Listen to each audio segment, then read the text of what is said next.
Hello, it is Ryan, and I was on a flight the other day playing one of my favorite social spin slot games on ChumbaCasino.com. I looked over at the person sitting next to me, and you know what they were doing? They were also playing Chumba Casino. Coincidence? I think not. Everybody's loving having fun with it. Chumba Casino is home to hundreds of casino-style games that you can play for free anytime, anywhere, even at 30,000 feet. So sign up now at ChumbaCasino.com to claim your free welcome bonus. That's ChumbaCasino.com and live the Chumba life. No purchase necessary. VGW. Void where prohibited by law. See terms and conditions. 18+.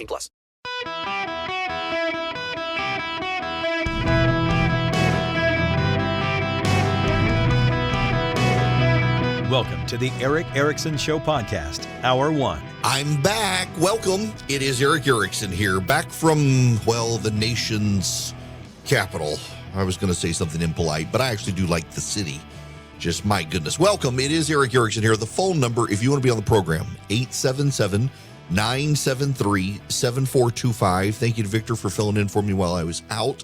I do want to spend time on your phone calls today. I know a lot of you have questions because I have seen the questions, and in my head, as I go through it right now, I am continuing to put the show together. Normally I have it done by now, and technically on paper, I have an outline for how I want to do the show today. The problem is that the news keeps changing so much. There's so much going on here that I really feel like I need to shake it up a little bit. And the primary reason for shaking it up is because the more I've thought about it, I actually think something really significant happened yesterday while I was flying back from Washington, D.C. You may not get this from a lot of people, but I actually think that you really do need to notice a pattern of something that happened yesterday. And it took me until just a few minutes ago to really just put together how significant it was. And I know I'm right on this. And the reason I'm right on this is because these things don't happen in coincidence. Now, what do I mean? Well, yesterday, the President of the United States spoke twice to the American public about oil companies, about spending, about inflation and the national mood. He answered questions. This is one of the things the president said. We're calling it a ready and release plan. This allows us to move quickly to prevent oil price spikes and respond to international events. Secondly, we need to responsibly increase American oil production without delaying or deferring our transition to clean energy. Let's debunk some myths here. My administration has not stopped or slowed U.S. oil production. Quite the opposite. We're producing 12 million barrels of oil per day. And by the end of this year, we will be producing 1 million barrels a day, more than the day in which I took office. Well, the day in which he took office, you should keep in mind the economy was still shut down because of COVID, but this was Biden on the campaign stage in 2020. Number one, no more subsidies for fossil fuel industry, no more drilling on federal lands, no more drilling, including offshore, no ability for the oil industry to continue to drill, period. Ends.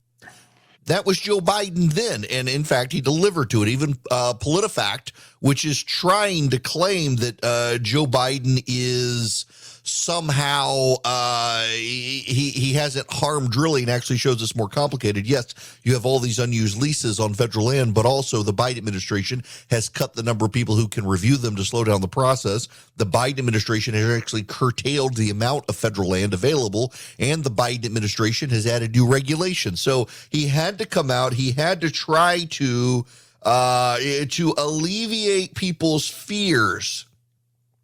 And then he had to come out later and talk more about inflation. And just now he was caught. Let's just see this. This just happened a short time ago.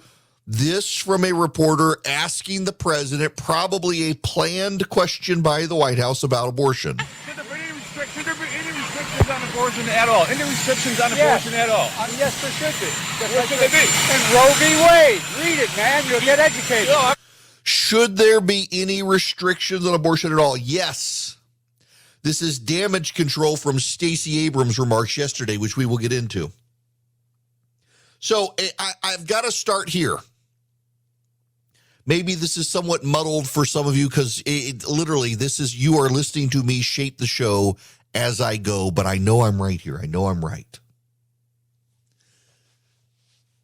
The President of the United States hasn't addressed the public twice in one day for, I think, his entire administration, going back to January 20th of 2021. For him to release the Strategic Petroleum Reserve, and by the way, he says it's not political. He says there was no politics involved. What is your response to Republicans who say you are only doing this SPR release to help Democrats in the midterms? Where have they been the last 4 months? That's my response. Is it politically motivated, sir? This No, move it's not. 3 weeks before the midterms? Look, it makes sense. I've been doing this for how long now?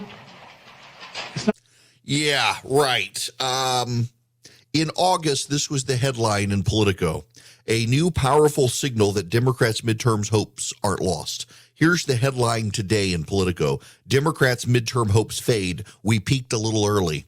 That tells you everything you need to know. The president is in rapid damage control right now. The president is headed to Pennsylvania to try to salvage that race for John Fetterman. They thought they could win it. He's sending Jill Biden around the country. It has not helped that Stacey Abrams did it again.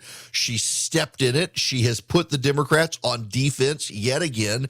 And the economic news continues to be bad. Here's the Federal Reserve's Neil Kashkari. The problem for me with trying to say, hey, it's time to pause, is we're not even sure that we've got rates high enough to push services inflation down.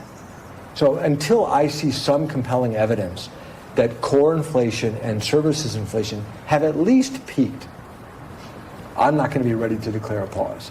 I'm not going to be ready to declare a pause, he says. Now, the data you need to know. This is why this is all relevant and what's happening on the ground. It is brutal. The pollsters have now shifted to their likely voter models, and it is a disaster for Democrats. In Wisconsin, Ron Johnson is now up 2.8% in the polling average.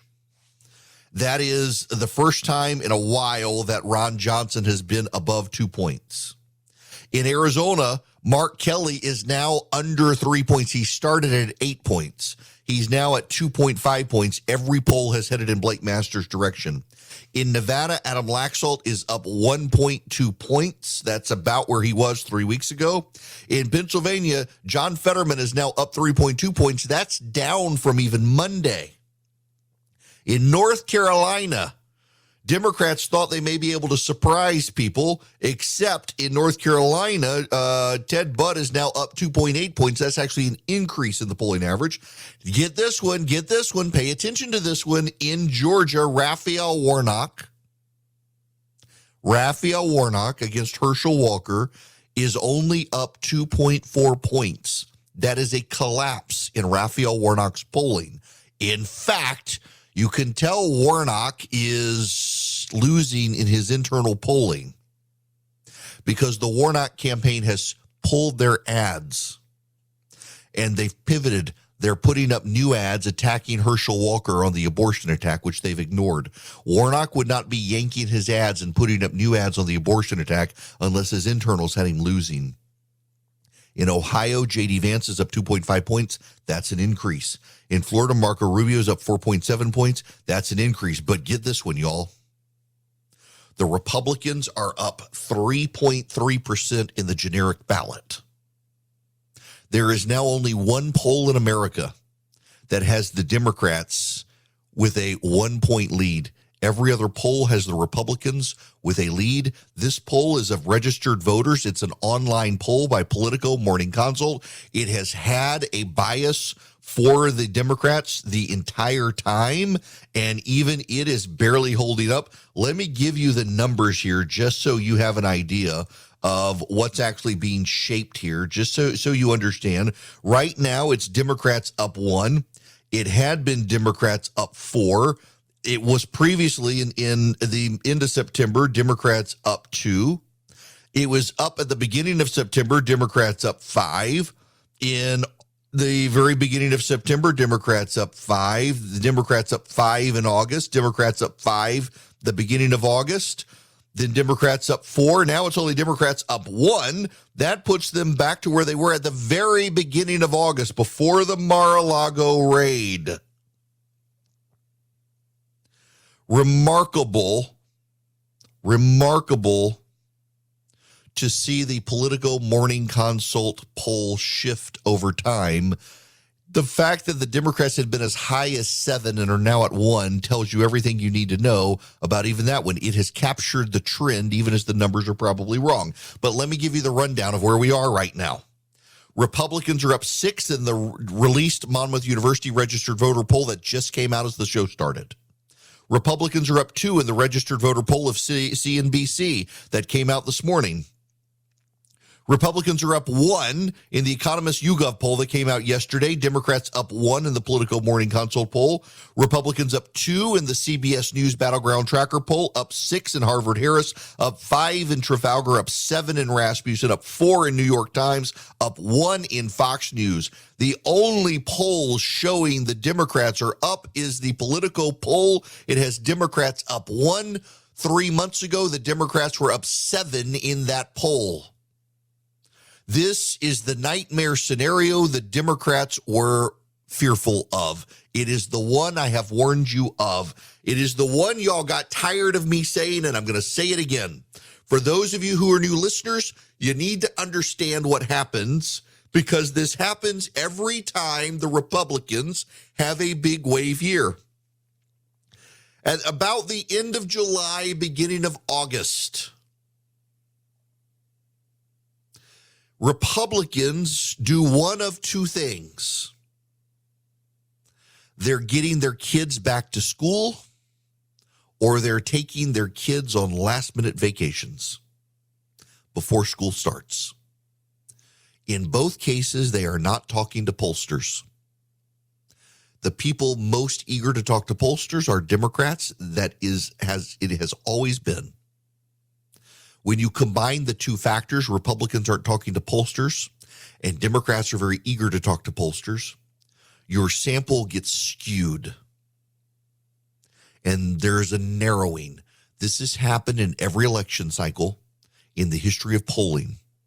You don't have to believe me on that. You can look at Real Clear Politics and their polling average. Sometimes the narrowing is small. Sometimes the narrowing is large. In midterm elections, when the Republicans have a wave year, it tends to actually show the Democrats take the lead in the generic ballot in August or September. And in October, it flips back pretty dramatically. And that is happening right now. In less than a week, the GOP has gone from being tied with the Democrats to being up 3.3 points. That puts the Republicans at a larger generic ballot polling margin than what they had in 2014 when they took back the Senate. And you can tell the internal dynamics of the Democrats know it is doom and gloom for them. Raphael Warnock would not be pulling his ads in Georgia and suddenly turning to attack Herschel Walker about the Daily Beast story if he did not see in his own internal polling that suddenly Walker had turned the corner and was turning the tide and was going to win. You would not see Joe Biden address the nation twice in a single day, something he has not done from the moment he took the presidency in January of 2021. You would not have seen that. You would not see the president of the United States going to Pennsylvania, crisscrossing that state.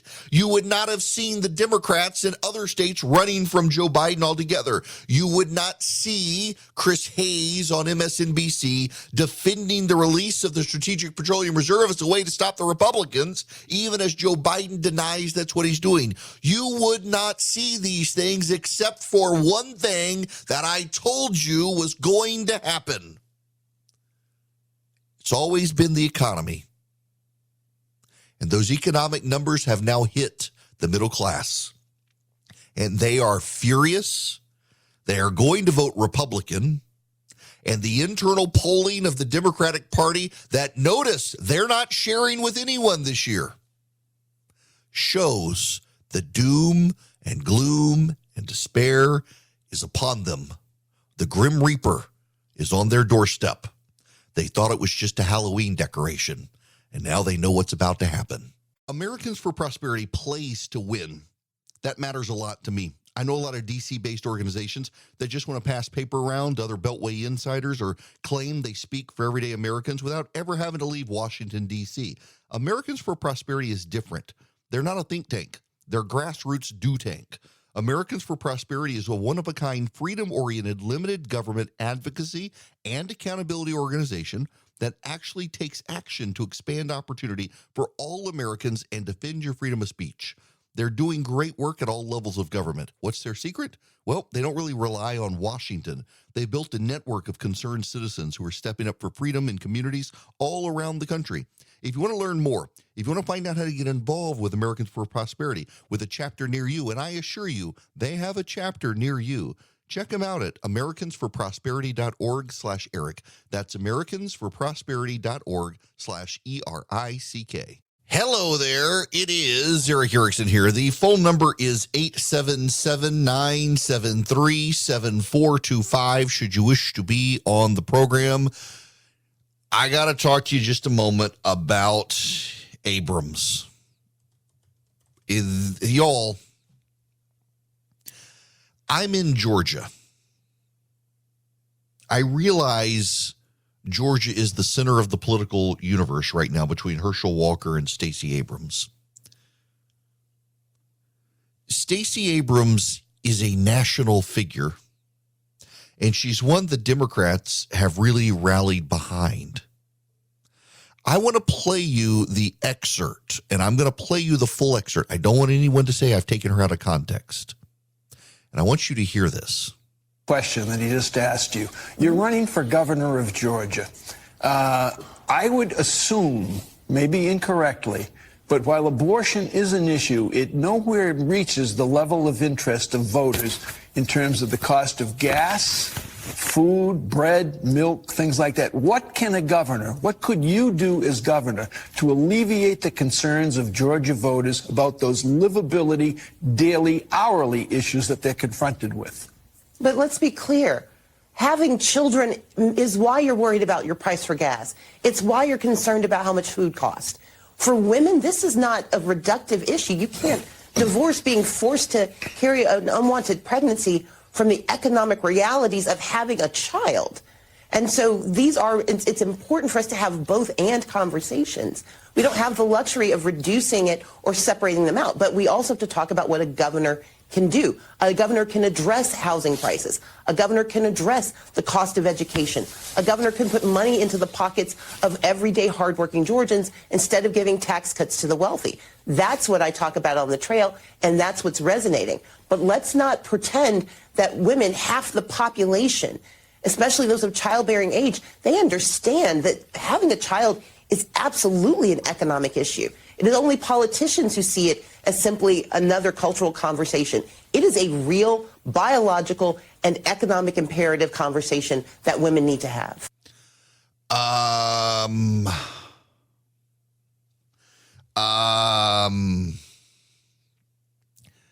This is ghoulish. I wanted you to hear the whole context because it doesn't improve what she said. That when you're talking about inflation and high prices, abortion is not just a healthcare issue.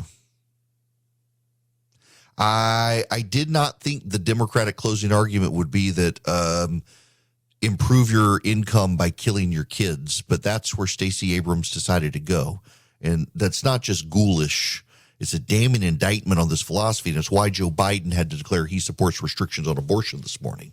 So winter is coming, and I got to tell you, I love the weight of the Bull and Branch sheets. I like them in the summer when it's hot and you don't want a lot of covers on you, but in the wintertime, they're just the perfect weight, the perfect, smoothness. They're 100% organic cotton threads. They've got super softness. They get softer every time you wash them. They're just, the drape when you're laying down and stuff, they're just perfect sheets. I love them. I am effusive with my praise for Boll & Branch, and I'm delighted to have them as an advertiser. Look, they're made from the highest quality threads. They got superior softness. They got over 25,000 rave customer reviews and counting. I'm one of them. The quality, you can tell, is great. They hold up well after all the washes I've put them through, and they just get softer. It doesn't matter what the thread count is if the fiber sucks, and you can tell they put a lot of great detail into the fibers they use. And look, Boll & Branch gives you a 30-night risk-free trial with free shipping, returns on all orders. You're going to feel the difference. You're not going to want to send them back. The first 100% organic, fair trade, certified bedding company ever. They use 90% less water than conventional production, zero pesticides, other toxic chemicals. They don't use them. It's just fantastic. Listen, I'm effusive with my praise. I love Boll & Branch. Try them for yourself. And again, you get a 30-night risk-free trial, free shipping, returns on all orders. Try the sheets that will make you fall for the coziest night's sleep in the season where you want cozy sheets. 15% off your first set of sheets. Free shipping when you use promo code ERIC, E-R-I-C-K, at bollandbranch.com. That's Boll & Branch, B-O-L-L-A-N-D branch.com. The promo code is ERIC. Trust me, they're worth it. We've got 5 bedrooms, 5 beds, Boll & Branch sheets on every bed. Hello there. It is Eric Erickson here. The phone number is 877-973-7425. I do want to tell you some of what I learned in Washington, D.C. You'll have to stick around for some of those conversations because I want to take some of your phone calls as well. I'm going to start with Jeff. Jeff, welcome to the program. Eric, my friend, nice to have you back. First off, we love your guest host, but there's only one double E, my friend. Well, thank you. I appreciate it. I'm great. Thanks for calling. So I have some proof of your position today for you. I am at one of the bluest of blue polling locations in Fulton, and I happen to overhear a gentleman walk up to his wife. She looks at him, and he says, "Well, I voted for only one Republican," and he looks at her and says, "Kemp." So I turn around and give myself a high five. Because I don't think anyone's ever pulled an R lever at any of these precincts. So it kind of goes hand in hand with what you're talking about today, almost to a T, that her campaign is basically doomed at this point.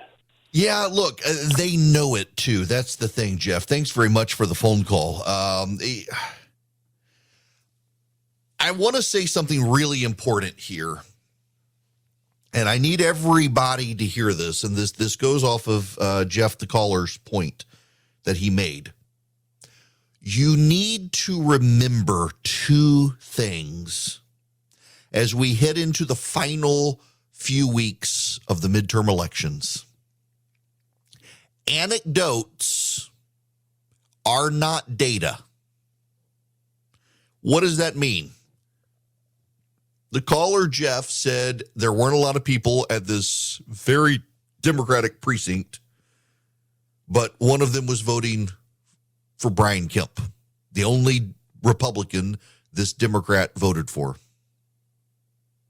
Someone else put up a tweet of a recreation center in a part of Cobb County, Georgia, which is a very majority-minority area of Cobb County that is historically one of the Democratic hotspots, where in 2020, the general election line was never less than 20 to 30 people deep for early voting, and in 2018 was never less than 15 people deep, and there was nobody there this morning.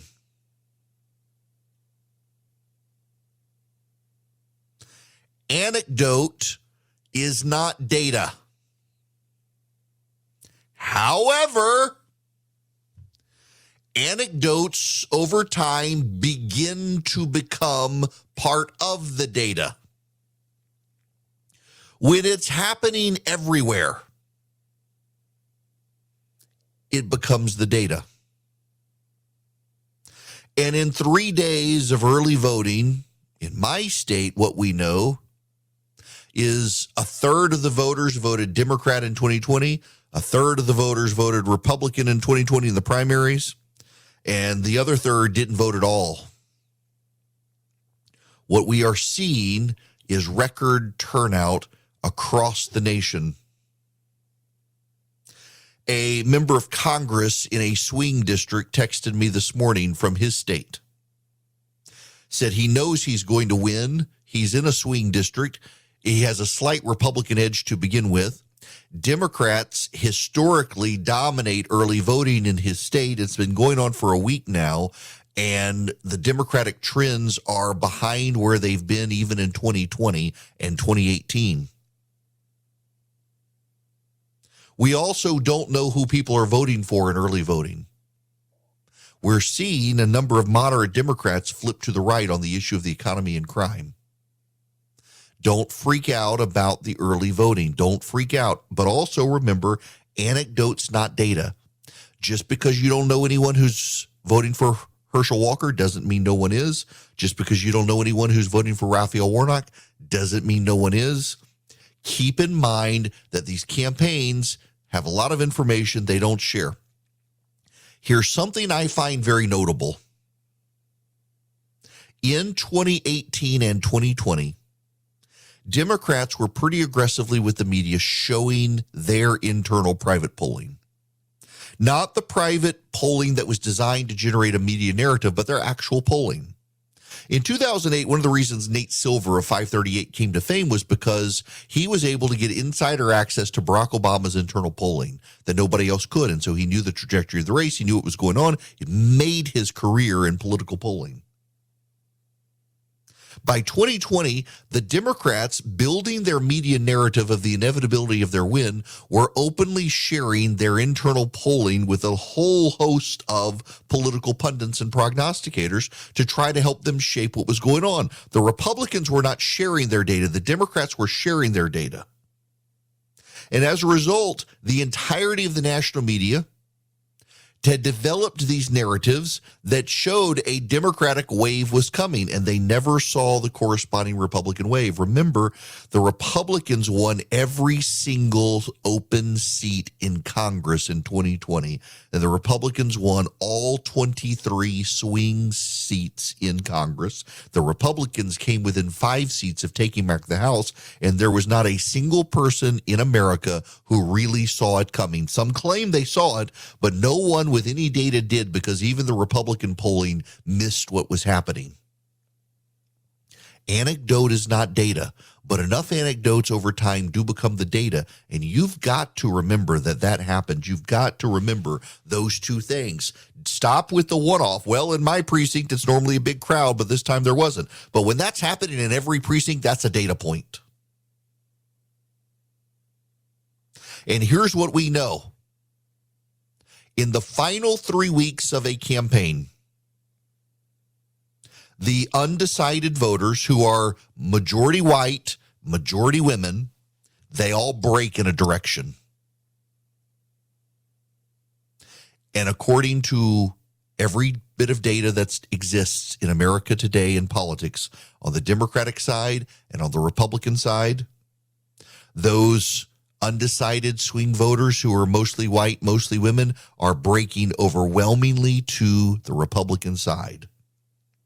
I've been in Washington, D.C. for several days in meetings. Let me tell you a couple of the things I've heard. One, the internal polling for the Walker campaign shows him winning independents, including independent women, just like what's happening nationally. Two, I had a very lengthy meeting with an outside conservative group that's doing NORA docket in Georgia.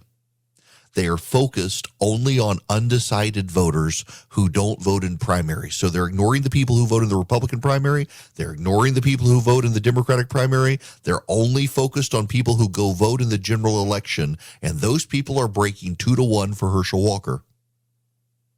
When you take all of that data, because that's data, not anecdote. When you take all of that data and you add into it that Raphael Warnock has, at the end of this campaign, instead of making a positive, upbeat closing argument for himself, started attacking Herschel Walker over the abortion allegations. You know that Raphael Warnock's internal polling shows Herschel Walker skyrocketing with momentum. This is the time to begin making your closing argument if you're a candidate. What's your closing argument? It's your final closeout ad. It's the I'm a nice guy. Don't hold against me all the nasty stuff you've heard. Please, for the love of God, vote for me over the other side. Raphael Warnock's closing ad is now an attack on Herschel Walker. You want to know what Herschel Walker's closing ad is? I've got Herschel Walker's closing argument for the voters right here. It is Vince Dooley, the historic football coach for the University of Georgia, popular across the state. Even with Georgia Tech fans, they like Vince Dooley. I'm Herschel Walker, and I approve this message. I admired Herschel from the beginning. Herschel has always been challenged about doing things that people thought he wasn't capable of doing.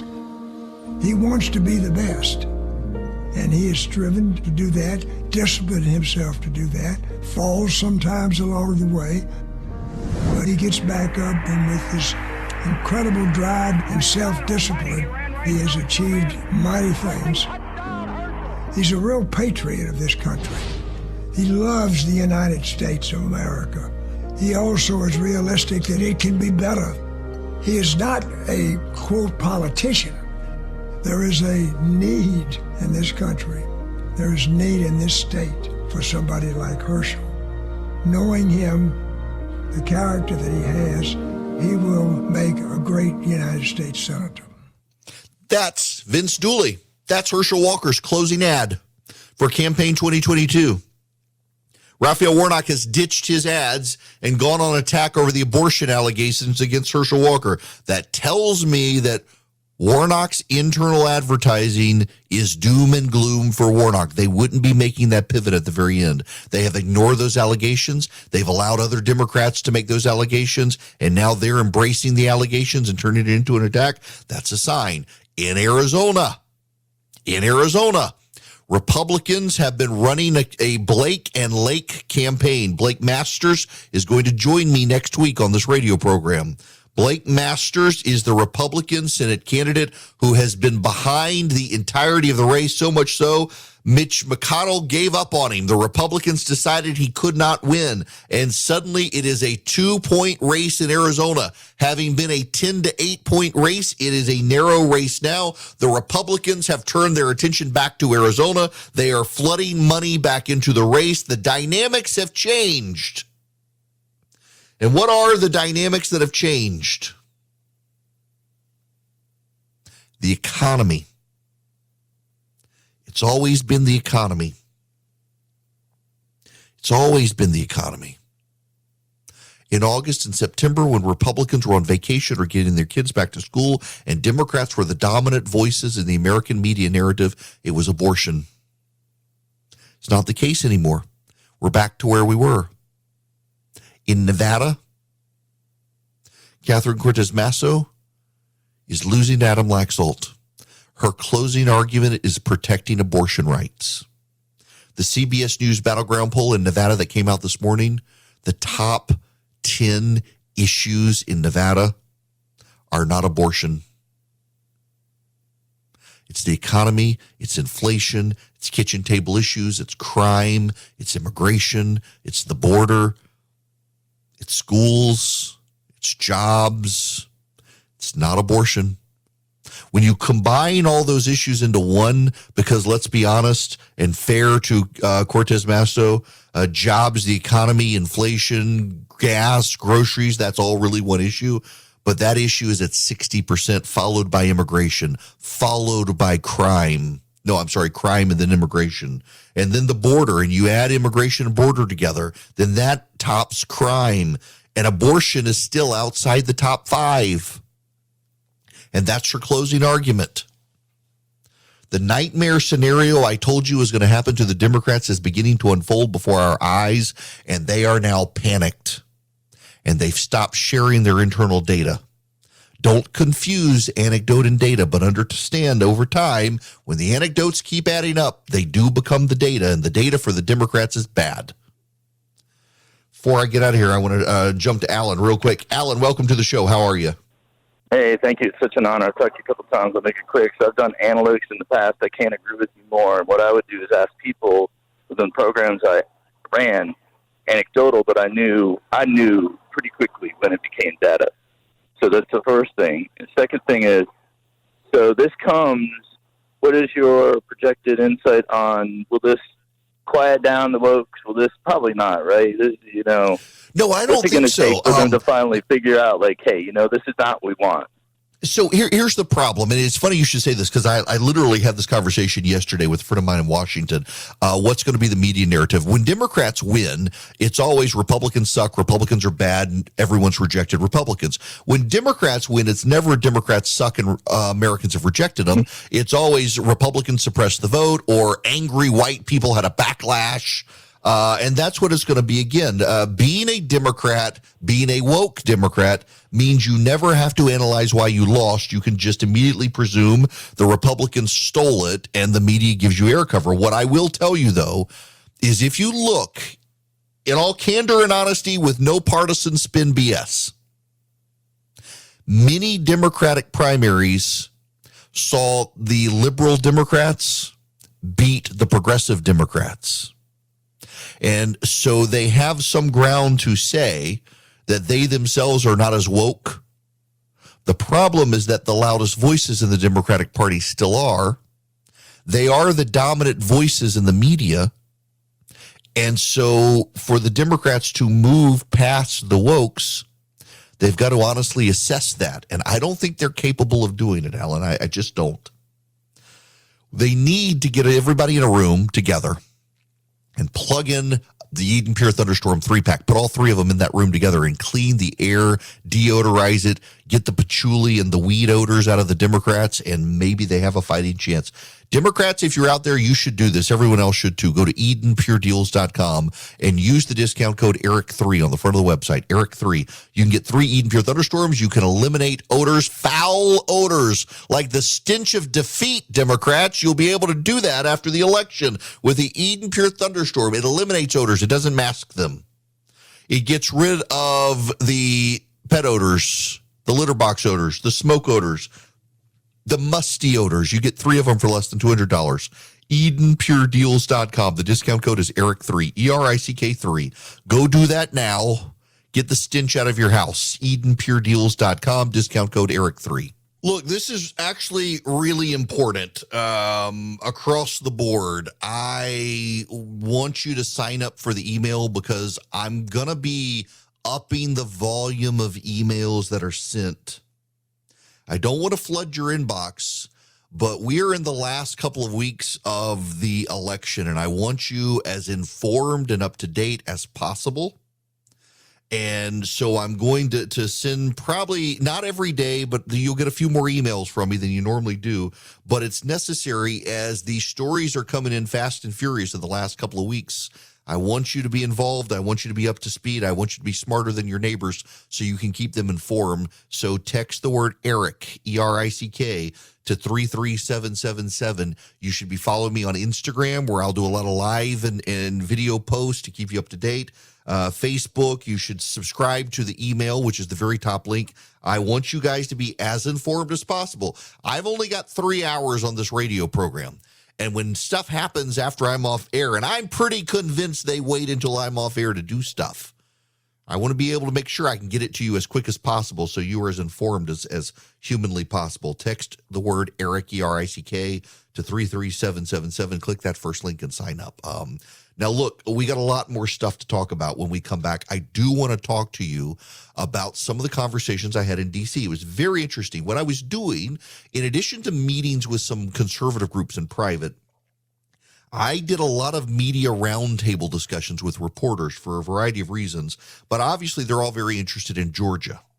What I found very notable is that in 2 roundtable discussions with groups of mainstream media reporters, they were very open about talking about the president's mental decline. It was actually striking to me how behind the scenes they have started talking, not that Biden has dementia, but that he is showing his age. And I think it's true. He really is starting to show his age. Having to push him out there 2 times yesterday to talk to the public is just another signal indicator that they're trying to undo some of the damage of people are beginning to perceive he's just too old and not up for the job. I want to talk about all that, but when we come back, I need a moment of I told you so. I really do need to spend some moments in raw politics with you. I'll take your phone calls as well, 877-973-7425. With the Lucky Land Slots, you can get lucky just about anywhere. This is your captain speaking. We've got clear runway and the weather's fine, but we're just going to circle up here a while and get lucky. No, nothing like that. It's just these cash prizes add up quick. So I suggest you sit back, keep your tray table upright, and start getting lucky. Play for free at LuckyLandSlots.com. Are you feeling lucky? No purchase necessary. Void where prohibited by law. 18+ terms and conditions apply. See website for details.